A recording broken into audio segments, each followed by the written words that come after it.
You're very welcome to Radio Espial Insider. This is our very first episode of a new format.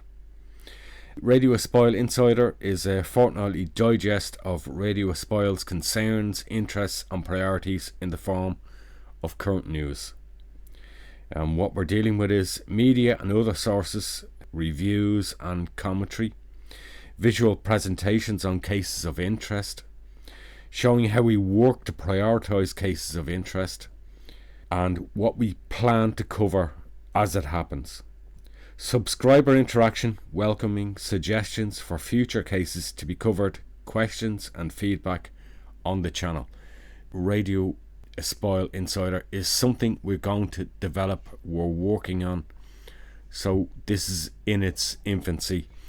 We plan this to be about bi-weekly, roughly.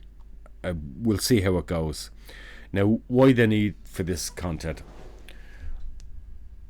Brian has been with this channel for a long time, and Brian, you'll agree with me, we have relied an awful lot on what we call features. Agree? Yeah. And we're reaching a point where we're concerned about the amount of features that we use because we're not, as it were, providing enough original content. And with that, I'll be blunt, there comes with it copyright issues. And I know you all love the features, but we have reached a point where we have to be very, very careful on the channel about the use of material that we use, and we want to use much more, as you see here, new content, actual content from the channel.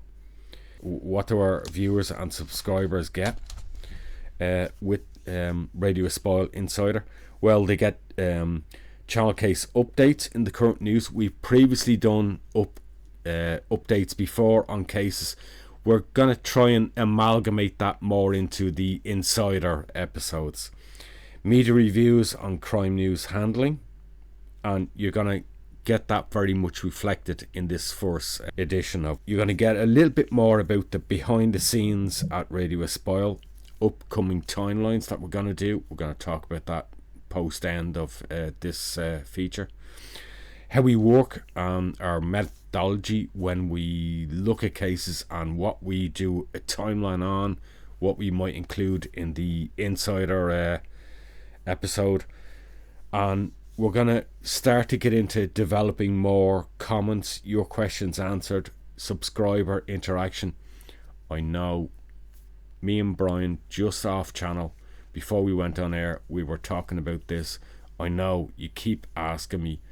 Yes, we are looking at maybe in the future, not quite now, maybe in the months ahead, maybe doing some lives where myself and Brian come on and we do half hour, 45 minutes, and we answer your questions, that kind of thing, and we'll build that into the Radio Espial Insider. So that's what's ahead. But look, it's a project that we're developing. Brian, there you are. Sorry, almost forgetting you're there. Let's bring Brian into the picture. Hang on a second. There he is. You can see him now. Sorry. I ran away with myself. Hello, Mick. Hello, folks. Thanks for tuning in.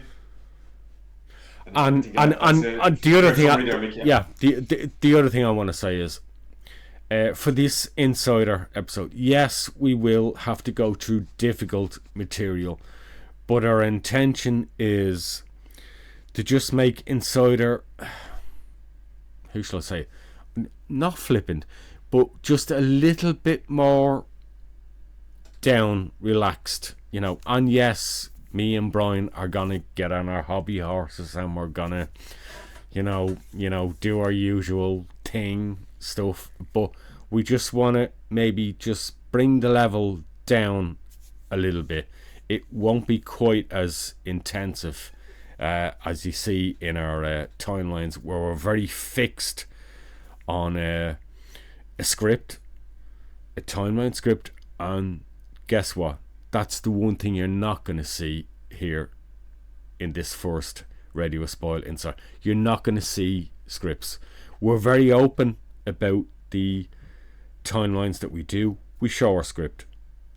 Guess what? Nobody else does that. We do it here. But you're not going to see that for the pieces that we do, because they're going to be much, much shorter, much more snippets. Brian, let's just get straight into what we're going to do, so people will understand what we're at. We have four cases for you this evening. We're going to go back on the Ashling Murphy case and a particular court ruling that was made in the last 2 or 3 weeks.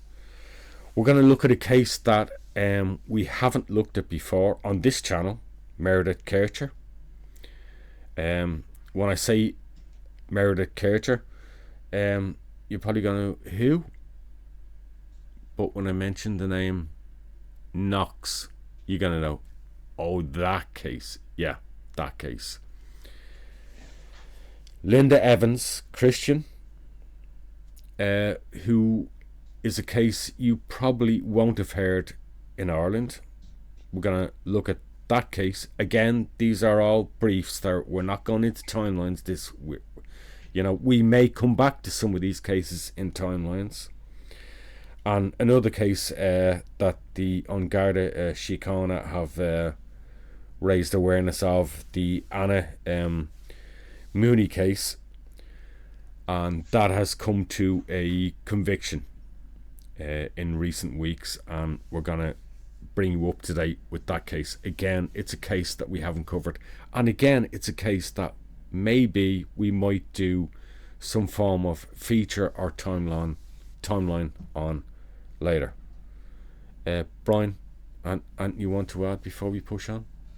No, fair summary there, Mick. So yeah, I think fair summary there, and we have a bit of behind the scenes material there as well.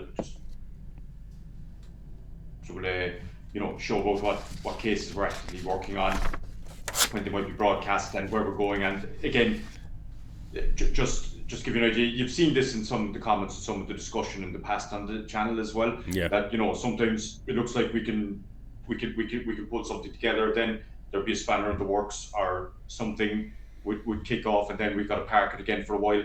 Or we might think, gee, we can never get this together. No, we don't have enough. But then something will give at some point, and we're able to pull it together in the end. So it's quite dynamic, and things can change. So like the same, week is long time politics. There's a bit of that with some of this material as well. That things can change, and it's good when we can get it all together into timelines then.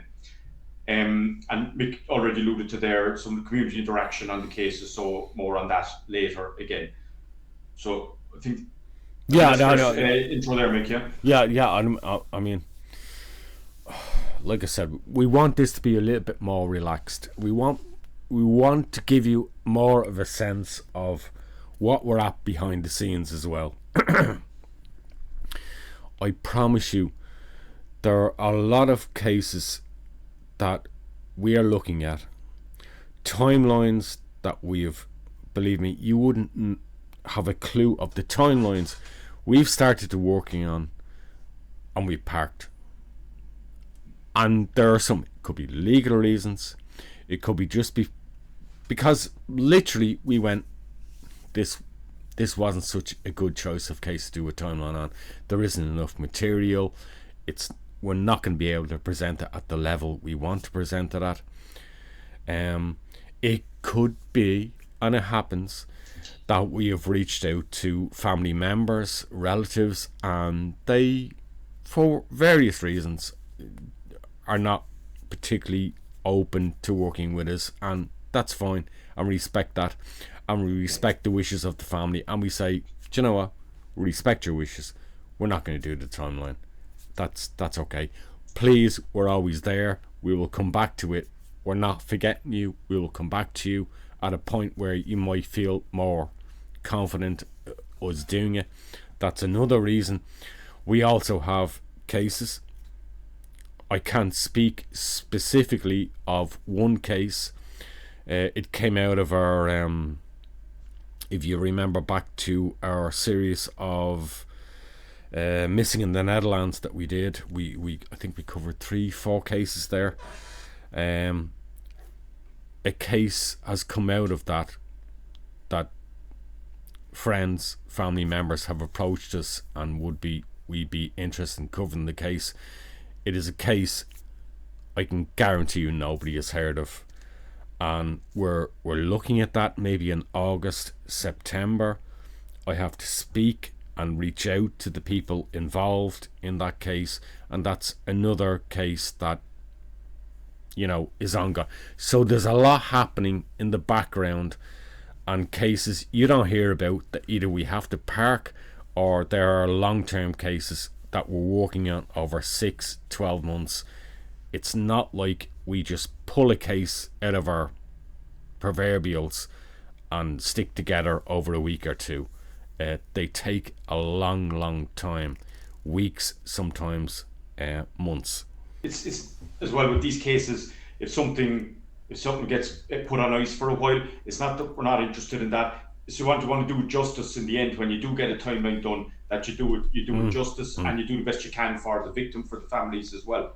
That's the thinking there. Yeah. And there, it is a bit of a balancing act as well, because if you want to get the case out with as much information as possible and be in a position to try and generate thoughts and memories and so on. But we're here to generate publicity. Yeah. Like bluntly, we can only do as much as we can do, but ultimately, if you go too soon, with too little information, then it can fall flat. Like, and then if you try to come back to it later, then the sting can go out of it. So we want to get it out with as much impact as possible, and with as much information that it can generate that bit of publicity, and hopefully get some thoughts provoked and so on as well.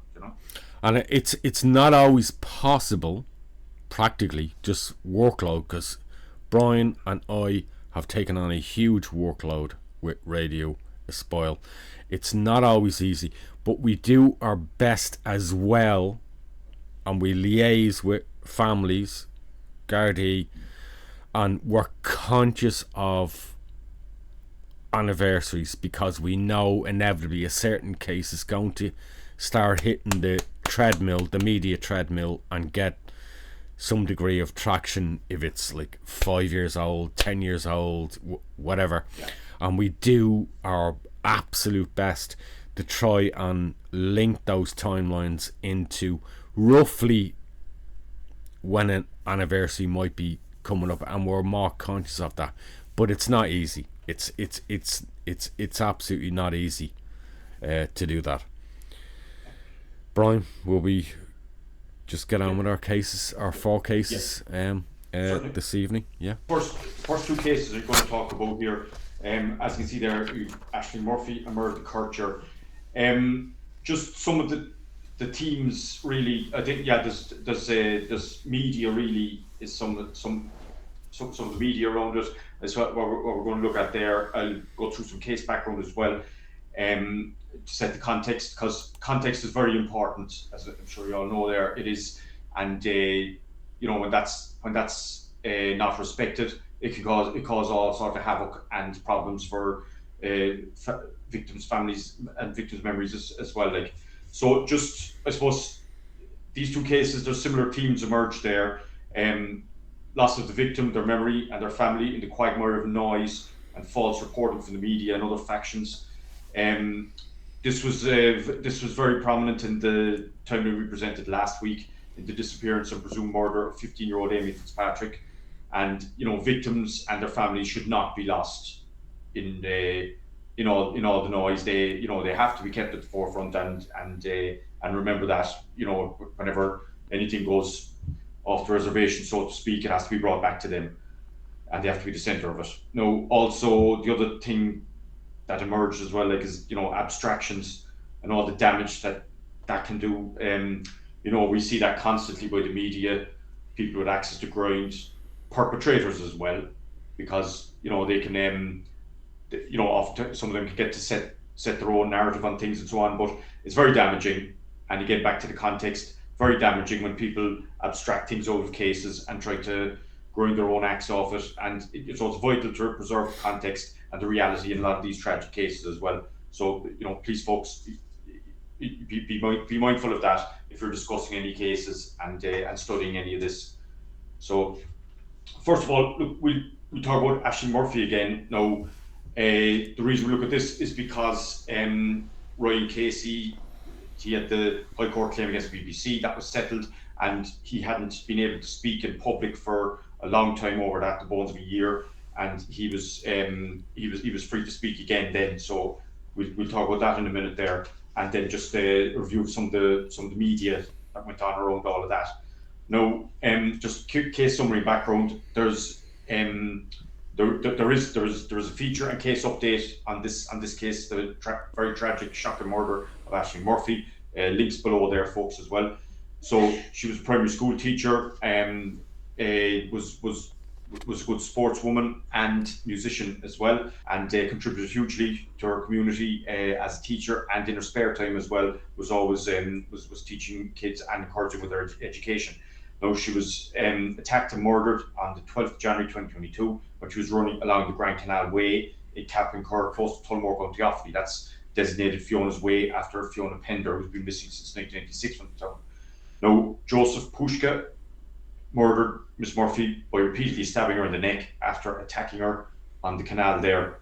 And he was originally from Slovakia, but he lived in Offaly since 2015 with his wife and 5 children. He was sentenced to life in prison in November 2023 after being found guilty of Ashling Murphy's murder. And subsequently, his wife pleaded guilty to withholding information, and his 2 brothers were convicted of the same offence, and both of their wives were convicted of burning his clothes.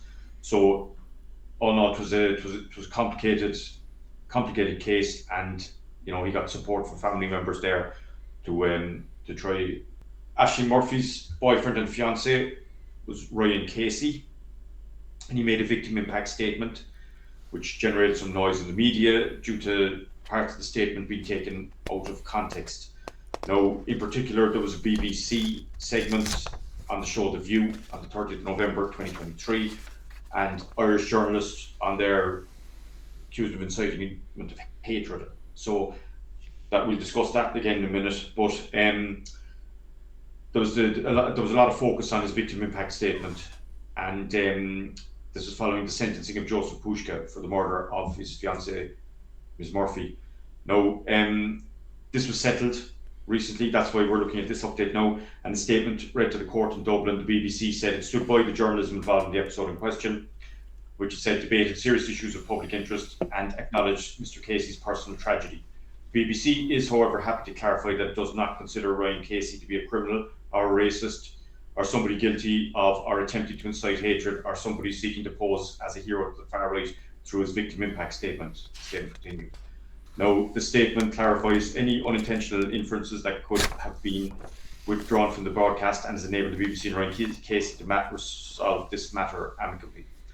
So, I suppose if you're going to be flippant, that was nice of them, but it was, again, this discussion, we'll get to it in a minute, very damaging, and it's understood Mr. Casey received substantial damages as well as contribution towards the costs amounting to a 6-figure sum. And the statement, Mr. Casey said, the statement marked the end of a long and difficult chapter of frustration and censorship. I took this legal action against the BBC not solely out of anger, but out of a need for accountability and dignity for Ashling, for myself, our families, and all victims who deserve to have their voices heard without such harsh criticism or judgment, he said. I welcome the resolution of these legal proceedings and the acknowledgements made by the BBC in their statement in open court today. I hope this serves as a reminder to all media organisations of the highest level of responsibility that comes with running such public platforms. Finally, I'm finally free to use my voice again, he said. This was never just about me, it was about truth, fairness and decency. And Mr. Casey thanked those who supported him over the last few years. He said, I know move forward, finally free to use my voice again to honour Ashling and to advocate for the changes we desperately require in this country, for increased safety measures we so clearly need, and for a society that listens to its people, free of gaslighting, blacklisting or censorship, he said. And I think these last two are excellent 2 statements here. We all have a lot more in common than what separates us. And then let's honour Ashling by building a better and safer Ireland. As we all know, we can do much better. So I think they were good solid statements there, inclusive and about bringing people together, and not what he was accused of. So he did an interview with Sunday with the Mirror, and it was an hour and a half. It's available online, so check that out. Very articulate, dignified young man, and gives a good account of himself there. He goes into, must be very difficult for him to talk about. He goes into great detail. Is very candid in the interview as well. And even talks about the final times there was COVID restrictions and he couldn't embrace her, and said a lot of things that must be very hard for him to say. So he spoke about his regret about the last moments he saw her alive, and 2 days before her death, he said he wishes he didn't comply with the then coronavirus social distancing guidelines. Said they COVID in the house at the time, and she brought in the shopping, left it at the doorstep, and I brought it in. He said she was just about to sit into her car, and we kind of latched eyes for a second. I can't even describe it. In the aftermath, I thought about it a lot. Why didn't I just say, affect the restrictions, who cares? Why didn't I just hold her? And that's haunted him since. At around 3 o'clock on the 12th of January, Mr. Casey reached out to Miss Murphy, and after becoming increasingly agitated at their distance, got to 5 o'clock, maybe 5:30, something inside me just said, you know what, I'm sick of these frustrations, I don't care, and rang her. I was going to text her and said they were thinking about going to McDonald's or something. Got no response for a couple of hours, which would be unusual, and then sometime later, Mr. Casey called Miss Murphy's father, Ray, who he says was distraught, and he said, you need to come over. He got to the house and there was cars everywhere, and he said, you got that sick feeling, as he put it. And yeah, he was brought into the front room, and they told me then, and I don't remember much after that. So that's a very raw victim statement there, from the interview that he did with the Mirror. So please check that out and listen to it. So that's just summary of the background, summary of the impact it had on her fiance, and just we're going to look now at the some of the media shenanigans around that, because it was not good, and I think it's refreshing and appropriate to see that Ryan Casey has his rightful say again, after having to keep his counsel for so long in the wake of his fiancée Ashling Murphy's murder at the hands of Joseph Pushka. Now, the full interview, by the way, the title is Shattered Lives, exclusive interview with Ryan Casey, boyfriend of murder victim Ashling Murphy, so you can look that up on YouTube. And I think, quite frankly, it's, discussing this strong, stoic, dignified man was attacked and falsely branded far right in the wake of his beautiful, multi-talented girlfriend Ashling Murphy's brutal, sickening murder. I think the aforementioned show was The View on Thursday, the 30th of November 2023. It featured a panel discussion with Kitty Holland, hosted by Mark Carruthers, also available on YouTube there. Now, the BBC website states that Mark Carruthers and guests provide comment and expert analysis on the week's political news, reporting on events at Stormont and Westminster, and see how they affect the public. No, they did not live up to that. They did not live up to that standard that they set themselves in this one, really. And I think this is just one side of it, because certain people took Ryan Casey's statements. You can check out the victim impact statement itself, and the bits that were taken out of context. Certain people took parts of that out of context. You had people who were outraged because they thought he was anti-immigration, which he wasn't, and then there was people who held him up as a pillory of being anti-immigration, so-called far-right people, and then both ends like that kind of hijacked what he was saying. So basically, the trolls of both ends of the spectrum did not respect the fact that Ryan Casey's victim impact statement was just that, Ryan Casey's victim impact statement, and it was his to make. Kitty, I wonder, do you think the politicians and media ignore what others around the country said was the most significant part of Ryan Casey's victim impact statement? Ryan Casey, of course, was the boyfriend of the murdered teacher, Ashling Murphy. he prefaced his victim impact statement by saying his girlfriend's murderer had lived off the state without contributing to it for 10 years. And then he said, I feel like this country is no longer the country that Ashling and I grew up in and has officially lost its innocence when a crime of this magnitude could be perpetrated in broad daylight. We have to once and for all, he said, start putting the safety of not only Irish people, but everybody in this country who works hard, pays taxes, raises families, and overall contributes to society. Yeah, I mean, I think elements of them were not good, frankly. I think they were incitement to hatred, and I think that's why the media left out aspects of them. This was an extremely heartbroken and devastated young man who has lost the partner of his life, but the race and nationality of the man who perpetrated that awful violence on Ashling and murdered her is irrelevant. And I can understand, in the emotion and him feeling that, and he's entitled to his views. But I think the media has a responsibility to not report views that are incitement to hatred. And he is being held up as a hero of the far right now. I don't think so. I think they were right to not include them. They were said they were. I don't think that they were helpful.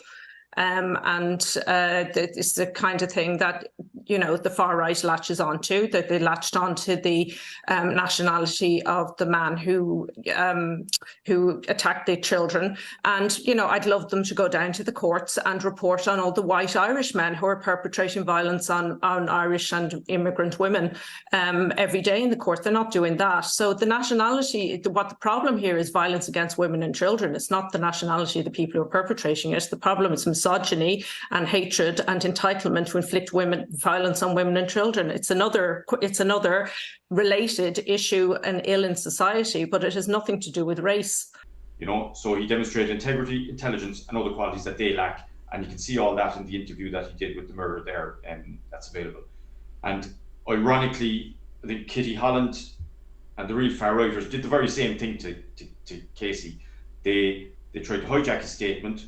They stripped away the context of his statement, and then they disregarded parts of it and regurgitated other parts of it as they wished to further their own agendas. And I think, again, don't take my word for it. Watch the Kitty Holland piece and see for yourself there. I mean, her TV appearance was all over the place, really. There was no factual foundation. It was just her own arrogance and outrage, and it was sadly fed and totally unchecked by the aforementioned Mark Carruthers, who really was a weak BBC host there. He just kind of set her off, and off she went on the incitement to hatred. And, she says Pushka's nationality was irrelevant, and then proceeded to talk about Irish men who abuse and kill foreign women and children with no specifics, and makes reference to their nationality. So, either it's relevant or irrelevant. And then she ends up saying it was nothing to do with race, even though Pushka was Caucasian, same as Ashling Murphy, Ryan Casey, and most of the people in Irish people. So I think what was really ironic was that she talked about hatred and misogyny, and she seemed oblivious to the fact that it doesn't get any more misogynistic or hateful than what Pushka did to Ashling Murphy. And, I think, I'm going to be brutally honest here, I think this is one of the worst instances of Irish gonzo journalism in recent years from Kitty Holland. Lack of factual basis, lack of foundation, and it's like she seemed more outraged by Ryan Casey's victim impact statement than she was about Ashling Murphy's awful murder. So I just say rest in peace, Ashling Murphy. Sincere condolences to Ryan Casey and the families. And let's leave the last word with Mr. Casey. We've all have a lot more in common than what separates us, and I think that's what we're joining people together. And let's honour Ashling by building a better and safer Ireland. We all know can do so much better, and I hope the media learn some lesson from this, that how damaging this is, and have a look at what actually happened in this case, and not strip out the context of things. Look at things in context of what Mr. Casey said in his statement. Mick, any thoughts there? People have seen the context to your piece. They've seen Kitty Holland's comments. They've seen extracts from the programme. They already know that Ryan Casey won his award against the BBC.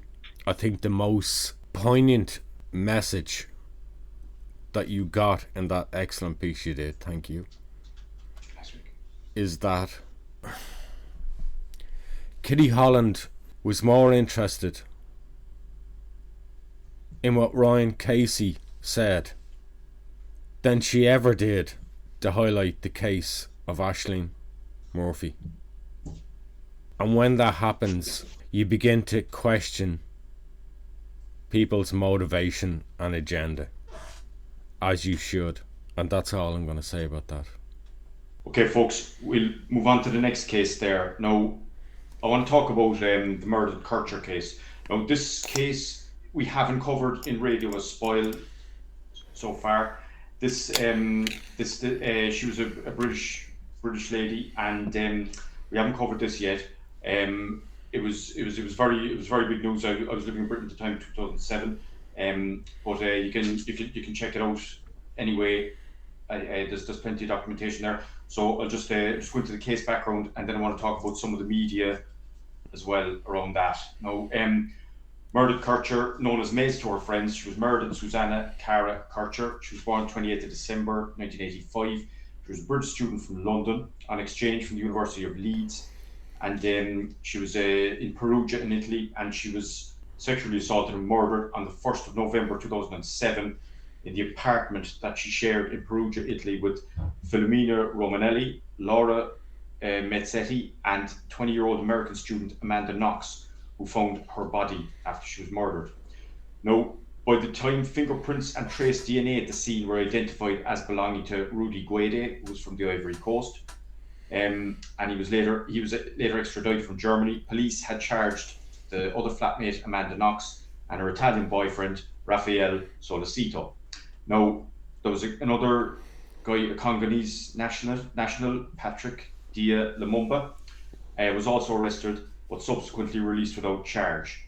Now, Guede was tried separately in a fast-track procedure, and in October 2008, he was found guilty of the sexual assault and murder of Meredith Kercher and sentenced to 16 years. Now, this is important because we're going to go back to it later. Note that Guede's conviction was on the assumption that he was not working alone either, right? So Solicito and Knox faced separate murder trial and were found guilty of murder and sexual violence on 4th of December 2009 and jailed respectively for 25 and 26 years. Now, Knox and Solicito were released after almost 4 years following their acquittal at a second level trial, and Knox immediately returned to the United States. Knox and Solicito were acquitted on the 3rd of October 2011 again, and had their convictions reinstated on the 31st of January 2014.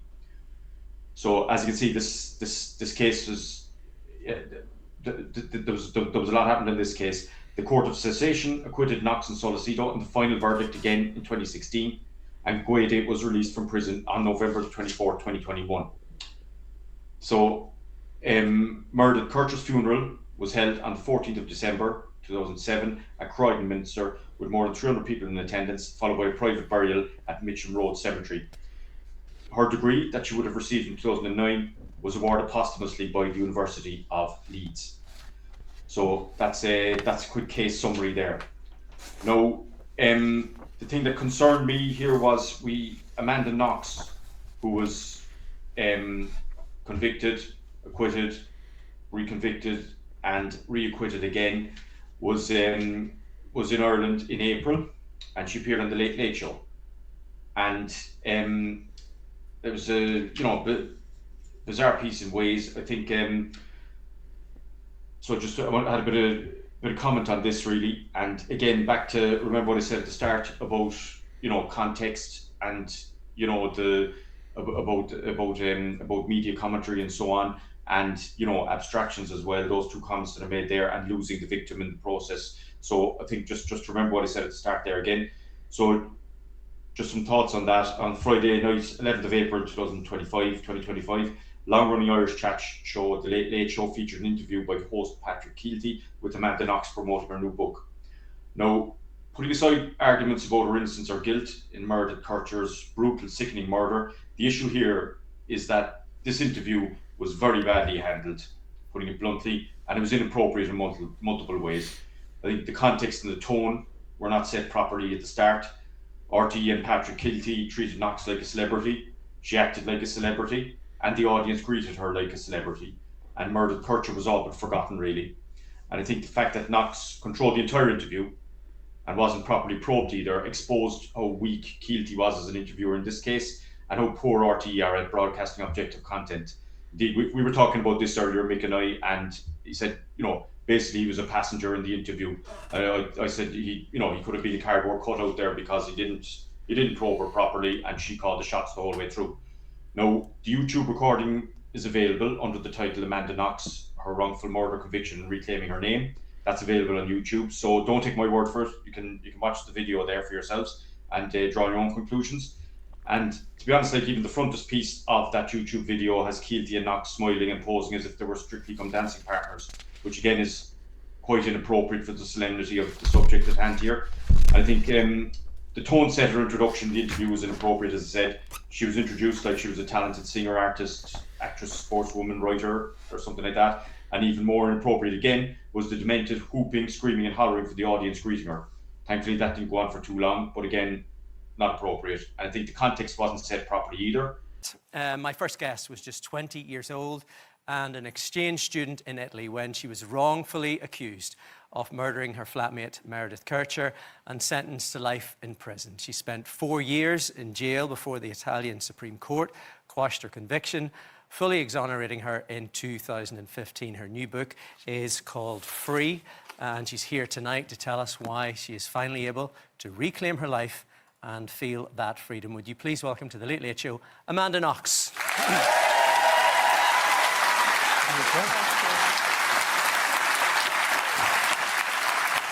Amanda. Well, I wrote it because I think in a big way, everything that people think about when they think about my story is not really my story at all. It's a story of things that other people did to me and that I just happened to live through.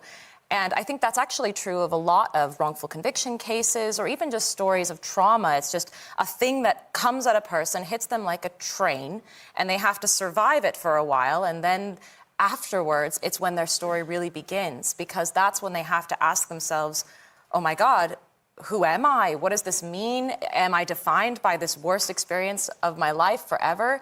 And I experienced that in a big way because I went from being just an anonymous college student to one of the most vilified women on the planet. And then, even afterwards, I was the girl accused of murder forever, having to prove my innocence even after I was exonerated. So we have a tragic young murder victim, Meredith Kercher, who wasn't remembered adequately. Indeed, she was just mentioned in passing, so her memory was not really included at all. All Knox said was that they were housemates and that she first met her when she went to Italy.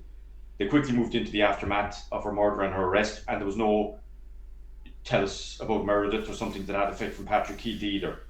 Knox tells about how she, quote, came to discover, unquote, the crime scene. Like somebody might find a shoe or a pair of pants or someone's phone or a set of keys, but this was actually a particularly grisly, gruesome scene. Meredith was stripped naked, albeit half covered with a sheet, had her throat slit, so there was much blood. And again, there was nothing to the effect of, that must have been shocking, etc., from our host, who collaborates now with his new friend and moving swiftly on to the next part. And yeah, you guessed it, back to Knox talking about herself. Now, it was 15 minutes into this 20-minute interview of Amanda Knox talking about herself that Keelty finally brings up Meredith Kercher again. And Knox nods with a well-rehearsed, solemn expression that she didn't have so much earlier. And again, there's plenty of words then subsequently, but no real sort of visceral upset for her housemate. And she attempts to convey common ground with the Meredith's family as well. And as part of that, she talked about how she is now, quote, very trauma-informed, unquote. Not entirely sure what she means by that, but it's that was the quote she gave anyway. And she also hoped that the Kercher family would read her book, even though what relevance, her talking about herself, her life, her searching for meaning in her life, and her finding herself would have with Meredith's grieving family is anyone's guess, really. And Knox even invoked feminist outrage at how she was treated as a woman, an outrage that seemed to be completely missing in relation to Meredith's horrific violation and destruction by Rudy Guede. Now, whether Amanda Knox is innocent, guilty of playing a part in her knowing more about this horrific crime allegedly, either way, this is an individual who seemed to be on her own roadshow, really, and this roadshow tour had Dublin as one of its stops here, and certainly I don't mean to be cruel, not somebody who I would like to have associated or rooming with any of my female family or friends. The next day, she X'd a photo, the old Twitter X. She X'd a photo of herself sipping a pint of Guinness, grinning with a white froth moustache, and this was captioned, "That's not a small pint of Guinness, I'm just huge," in capital letters, in Ireland. Now, remember as well that Knox and the ex-boyfriend, Solicito, they reunited in 2022 and made the trip that they had planned to make to Gubbio before Meredith's murder interrupted them. And this was covered by the media as well. And Knox said it was bittersweet to go back to where we were supposed to go there in such different circumstances, but it was just nice for us to be able to talk about something that wasn't the case. And Solicito said, "It was so nice. It was the nicest." And this is almost presented as if it was heartwarming by the Irish Sun, with a wide-angle photo of the duo standing close together and smiling. Now, this doesn't prove anything or anything like that. It just doesn't sit well, this kind of media reporting and courting the media, I think, anyway. And interestingly, Meredith Kercher's late father, her parents have passed now since, reminded us that Rudy Guede's conviction was on the assumption that he was not working alone, as I said already. So since the respective acquittals of Knox and Sausalito, strangely Guede was the only one left convicted, and there's no accomplices convicted, even though his conviction was built on that.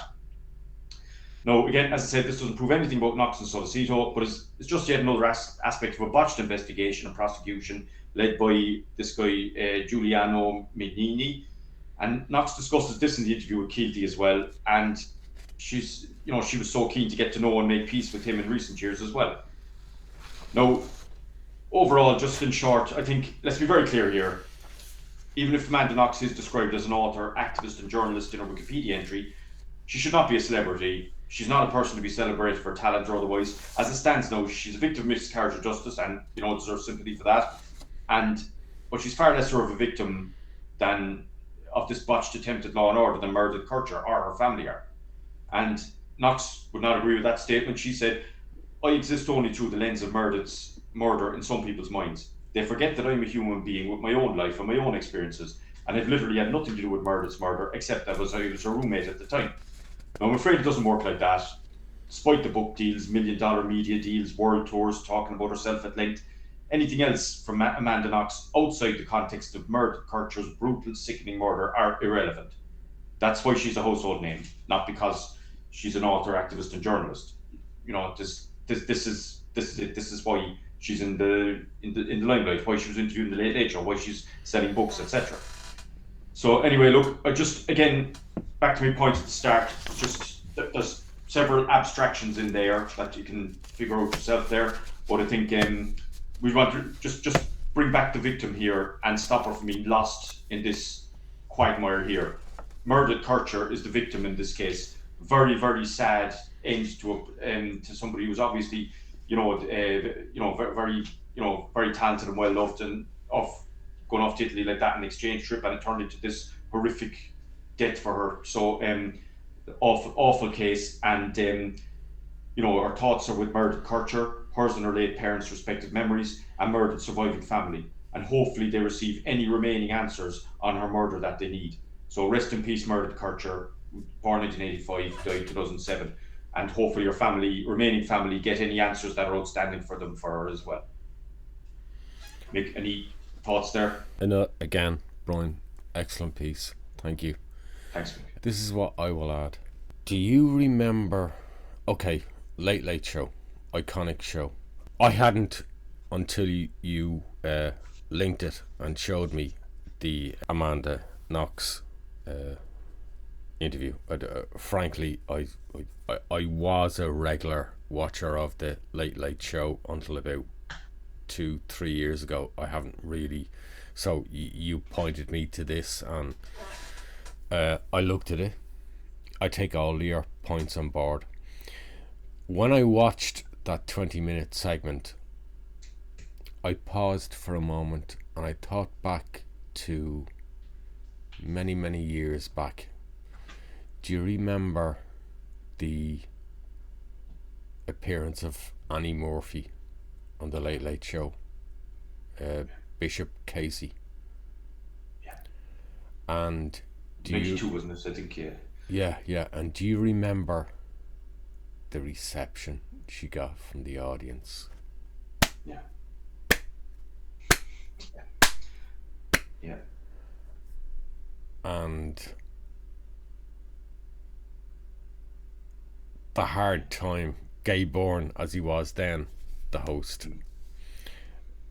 and the hard time he gave her to a point. I think watching it live as it was then, a proper live program, not as it is now, a proper live, you almost felt she was gonna go, fuck this, I'm off, I'm not having this, I'm getting out of here. I'm here to tell my story. If you're not interested or you want to be so hostile, I'm out of here. Yeah.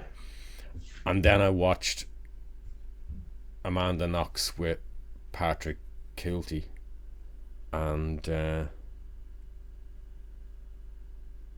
I listened to the gleeful claps of the audience, as you said, like they were welcoming a celebrity. Now look, I'm not making judgments as to whether found guilty, then on appeal found innocent. I'm not. Yeah, we're talking separately than that. I'm not getting into that. That's not my point. No, we're not. My point again, we're back to what we're doing on Insider. We're back to public perceptions and media and the way they treat cases. Yeah. What a generational difference that Annie Murphy program was, and the way it was projected and controlled, and the reception of the audience to this case. Yeah. Annie Murphy wasn't a celebrity. No. And yet, in some ways, she had a similar dramatic case. Granted, okay, I accept we're talking at essentially a priest who did shit. You know, I'm not trying to make that comparison, but I'm trying to make the comparison of decades ago and now in the way the Irish public treats a case. Hand clapping, you know, Amanda Knox as almost a celebrity, and you portrayed it as best you could in your own words, and it's astonishing where we were then and where we are now, and the difference. And I can't get my head around it. I was actually I expected the audience reception to be a little bit cold, as you would. You know, and we've all went through those dramatic moments. We covered the Joe O'Reilly case. Another late show moment. With, I think it was Pat Kenny then was the and the same thing. There was a certain coldness, and essentially that coldness actually led to increased pressure on Joe O'Reilly, and actually ultimately led the Gardaí to go, he overplayed. He's overplayed his hand, his deck of hands here. Something isn't right here, you know. And those moments aren't with modern media coverage and TV. I think it's not that they didn't even. It's like they weren't even. It's not that they were afraid, or they just went with the whole thing. It's like they went with this. You used the word in your piece. Roadshow. Yeah, that's what it was. Yeah. And I'm not saying this to carry. Amanda Knox can write as many books as she wants about her experience and what she went through, you know, and being convicted and then exonerated and what have you. That's not the point. The point is someone was murdered. Someone was murdered here. Yeah. And it took 15 minutes of that interview between Kilty and Knox to even properly grasp the enormity that somebody was murdered. And this wasn't just about writing a book about my struggle, my difficulties. The context was removed, like the context was lost. The victim got lost. We talked about that in the Amy Fitzpatrick case last week. The victim gets lost in so many of these media cases when they are constructed in a certain way. Yeah. And that's all I have to say about that. Yeah. And so like I was saying about abstract, like it's like almost she was like trying to turn herself into an abstraction there, like abstracting herself out of this, like, and going, well, no, sorry, it doesn't work that way, like, you know. And the other thing, I suppose, if Amanda is completely innocent, had no involvement in that murder, I am still brought back to that moment in that police station where Amanda had been brought, and a police officer popped his head out the door, told her to sit down, and there she was hopping around doing headstands, and he must have thought to himself, what the hell is going on here? And then people wonder why, in case investigations, the spotlight comes on them. If you behave in an irrational manner like that, notoriety is going to be brought on you. And in a sense, that is the case, not the case of Meredith Kercher, it's the case of Amanda Knox. Notoriety, bringing attention upon yourself.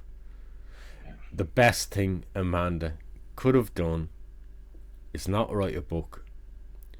Go back and do, after her family got her back and raised finances to get her back to the United States, the best thing she could have done is do what she did. You know, I think she studied, she went through college, retrained, and get on and live your best life and keep out of notoriety. And when you get courted for that notoriety, you go, this is not about me, it's about Meredith. Yeah, should be saying this stuff is beneath me. Yeah, you know, it should be, this is thanks but no thanks. I've got my life to get on with. This horrible crime is, you know, is separate, and that's it. And that hasn't happened in this case. Hasn't. That point again says it all. Like, yeah. You know, but that's it. So look, we again, we come back to the victim, Meredith Kercher. Lovely picture of her there. We have, you know, she's, you know, such a very, very sad and very tragic case. Young lady with her whole life ahead of her there, destroyed there. So we just say rest in peace, Meredith Kercher. Hope her family get the answers that they seek. Yeah. Okay, we're going to move on to our third case. This is the case of Linda Evans Christian.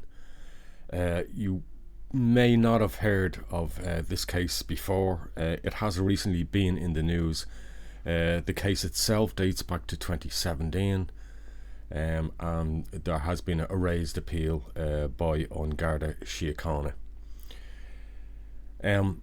Gardaí have renewed an appeal for information on the investigation into the murder of Linda Evans Christian in 2017. This, as I said, is not a case we previously mentioned on Radio Espial.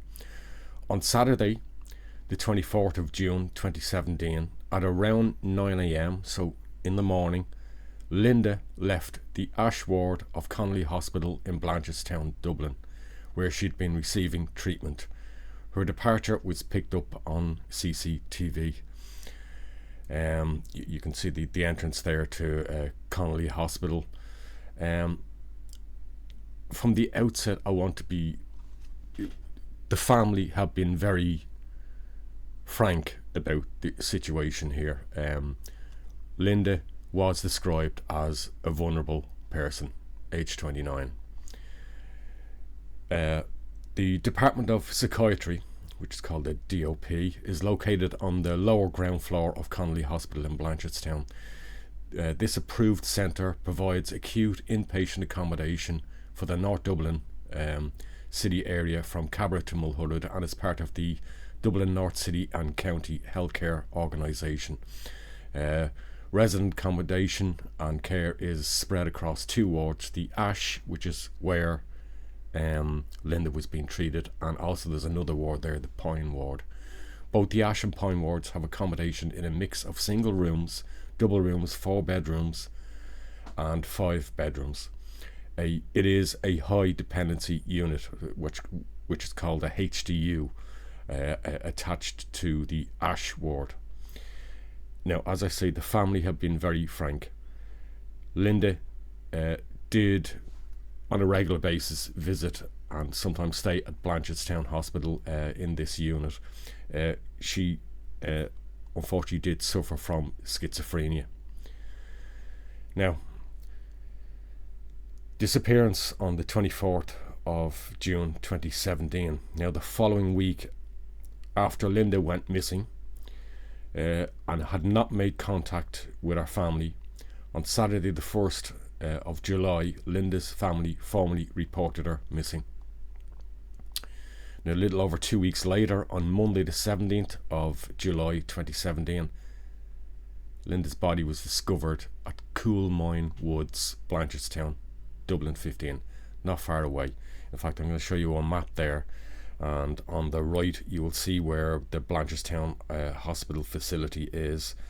If you move across to the left, that other red circle, that is Coolmine Woods, and sadly, as I say, that's where Linda's body, her remains, were found.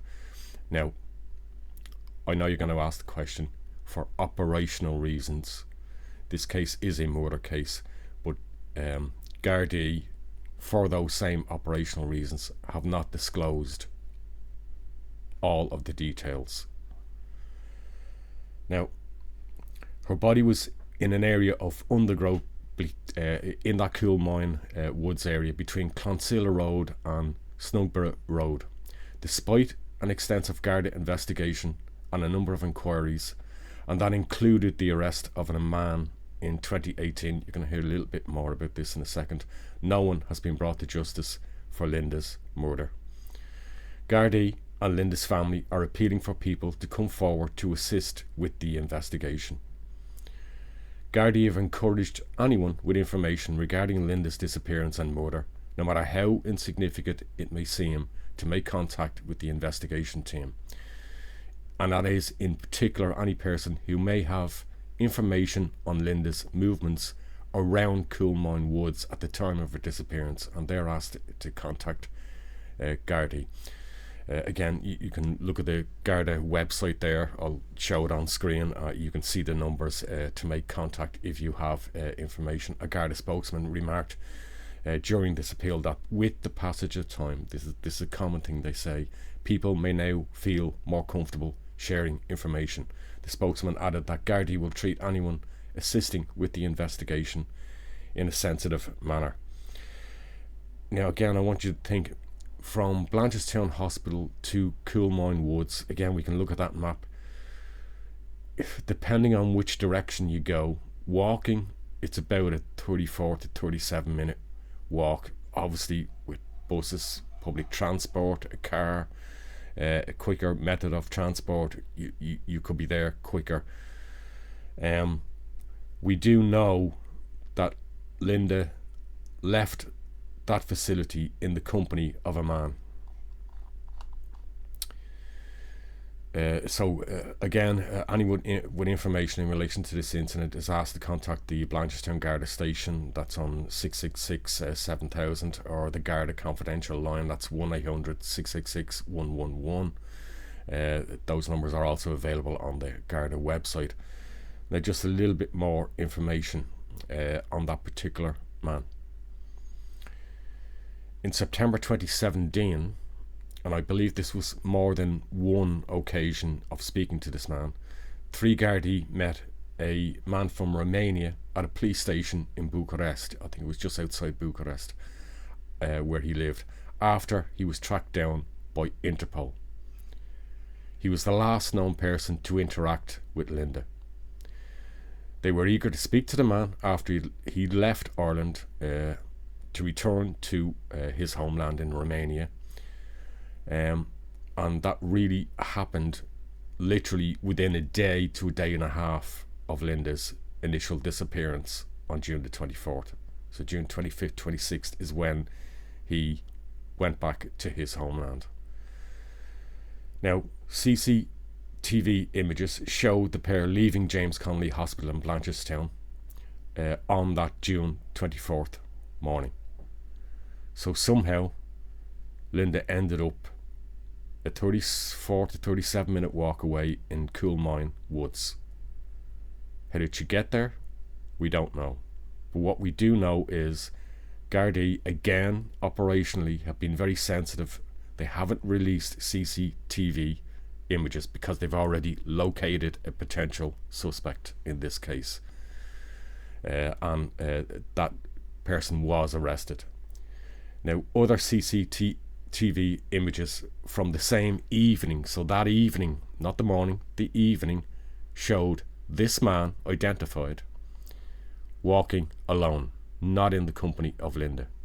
Officers became concerned for the vulnerable woman's safety as her bus pass had not been used and she had not attempted to access her social welfare payments, in other words, collect her welfare payments, or draw down money from her bank account. We're going to hear from Linda Evans Christian's foster sister Jo Ford, a very poignant piece. So let's take a listen to that. It's 8 years since Jo Ford's foster sister Linda Evans, also known as Linda Christian, disappeared. She was last seen leaving Connolly Hospital on June 24th, 2017, but hopes of her return were dashed forever when Gardaí found her remains in Coolmine Woods 3 weeks later. She fit into the family right from the word get-go. You know, she was always one of us. She was, you know, everywhere we went, she went. And she was very much minded. Great kid, great crack, lots of laughter, lots of fun, but had her moments. The 28-year-old was believed to be schizophrenic, and it wasn't unusual for her to disappear for periods of time.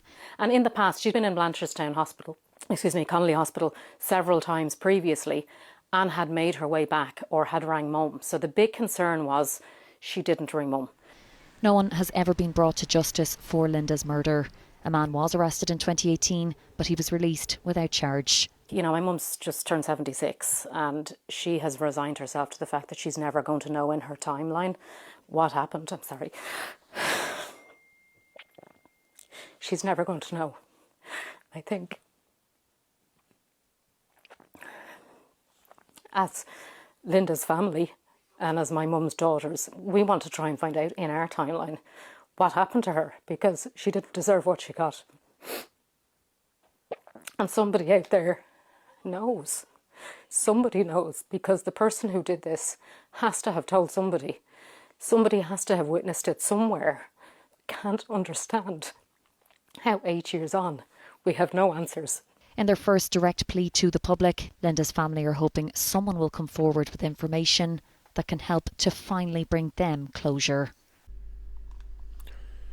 Now, onto our fourth case. So moving on from one unsolved case to a case that has had a conclusion. And this again has happened over the last week to 10 days. A husband has been sentenced to life for the murder of Anna Mooney. Now this case, he was a 53-year-old man, and he was sentenced to life in prison for the murder of his wife in Dublin 2 years ago, after Gardaí found footage of the incident on a mobile phone he had set up to spy on her, his mobile phone.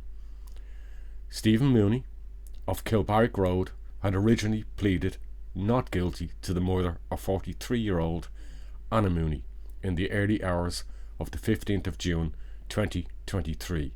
He was due to go on trial in March this year. However, he changed his plea to guilty after Gardaí found video and audio footage of the murder and the aftermath of it on a mobile phone Mooney had set up to record his wife. His reasoning: he suspected she was having an affair. Stephen Mooney told Gardaí he suspected his wife was having an affair and set up the camera to catch her in the act of communicating with another man. Gardaí were able to access the footage when an update of the software used to analyse phones allowed the device to be unlocked without a password. Mooney had stabbed his wife to death in the kitchen living room area of their home in Kilbarrack. You can see the house there.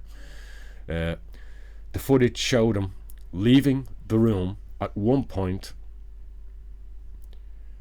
and returning with a knife which he used to kill her. The court heard it had a curved blade 16 centimetres in length.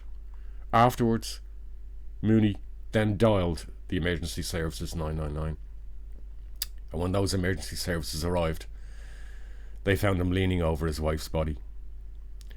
A knife was still lodged in Anna's chest. He told the paramedic, "I've killed her." He said he was really sorry and that had been going on for years, 6 years. He claimed his wife had been having an affair and that he saw something on her phone about sex and everything else, and he just freaked out. A short time later, he told a Garda his wife was having an affair and things just got out of control, that he tried to save her and that everyone's lives were ruined. He also said there was no suspect and that he was the guilty party and that nothing was worth this. The couple's 2 children, then aged 17 and 11, were asleep upstairs when the murder took place that evening. A post-mortem examination showed Miss Mooney had been stabbed a number of times and her death was due to those multiple sharp force injuries. Detective Sergeant Basil Grimes told the court a clip lasting 1 hour and 30 minutes was found on Mooney's mobile phone when they were able to access it. It included audio of the murder, Sergeant Grimes said, as well as the events leading up to it and the moments afterwards.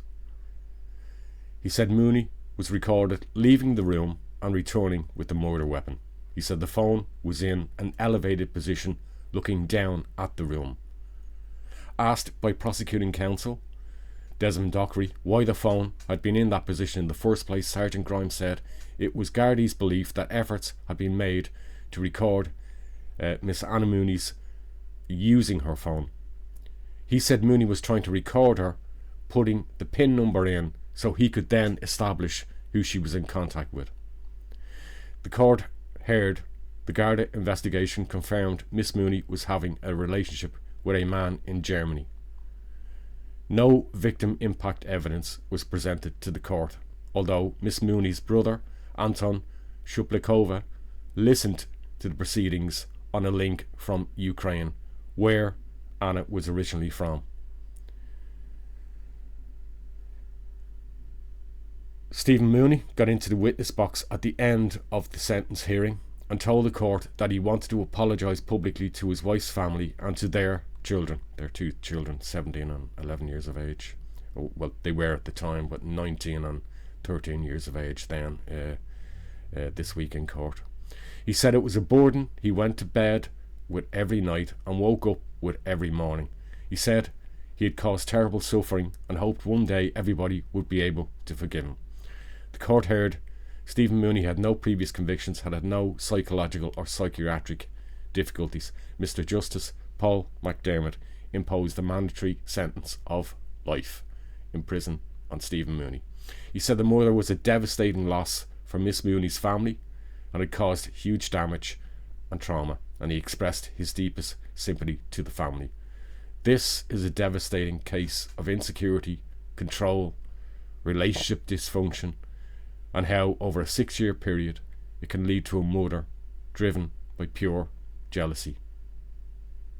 We've covered 4 cases in this first edition of Radio Espial Insider. We have done our best to briefly reflect the cases themselves, how the media deals with them, and how they are often common themes in them. Misogyny, narcissism by those accused rightly or wrongly, mental health issues, and a media only willing to debate, dictate and set agendas. And all the while, the real victims of murder are lost in the same frenzy, and only willing to sign on to whatever narrative and agenda fits their moral views. Now, in the Ashling Murphy case, we had a talented young lady out for a jog who was murdered. A case that was quickly hijacked and turned into a debate on foreign nationals in Ireland, or a feminist debate on misogyny and Irish men, and whatever you're having yourself. In the Meredith Kercher case, we have a young lady murdered in Italy and became a notorious case about women are whores or newfound celebrities. Be you victim or the accused? In the Linda Evans Christian case, I've lost count of the amount of cases that we've come to on Radio Espial's doorstep concerning issues of mental health. We know the An Garda Síochána keywords vulnerable. They are the most heartbreaking because someone, the victim, has been preyed upon due to its lower profile in media. Our dear friends on the anti-immigration front haven't quite got their teeth into it. But you can bet it should be this case becomes a far higher profile case. With Anna Mooney, the classic counterpoint. And I'm going to be blunt, I will. A Ukrainian woman moves to Ireland and is killed by her jealous Irish husband. Do you now see where these needless identity agendas take us? We end with a flip where we started out our first case. Life, murder, missing people. They are not cases to be boxed off and tagged. The moment you hear any muppet in your earshot engage you, blame almost all the woes in their life on one agenda, and your life, media too, that they actually don't know what they're talking about. And that's the moment you walk away and don't entertain them. Brian? Spot on, Mick, yeah. Yeah, spot on, Mick, yeah. It's axe to grind, remember you said, context to all of this, like, and all those cases are incredibly tragic. Don't forget about the victims front and centre, and their families second of all then. Shinna will, Shinna will. Thank you for joining us on Radio Espial, our first proper episode of Radio Espial Insider. Brian, thank you so much for all your hard work on this episode. You carried it. Thanks, Mick. Yeah, it's tough cases. Yeah, tough cases. We'll see you again in 2 weeks for our next episode. Briefly, Brian and I are working on 2 cases, and we will let the cat out of the bag. I am working on the Lisa Doyle case. Brian is working on the Claudia Lawrence case, correct? Case, yeah. We're gonna hope to get one of those timelines to you next week. Don't hold us to it. We're under an awful lot of pressure here with a lot of things, and we're doing in the background. Brian, thank you again for joining us. That's it from us. God bless everybody. Take care, and we'll see you again soon. Thanks for tuning in, folks. All the best. Bye now.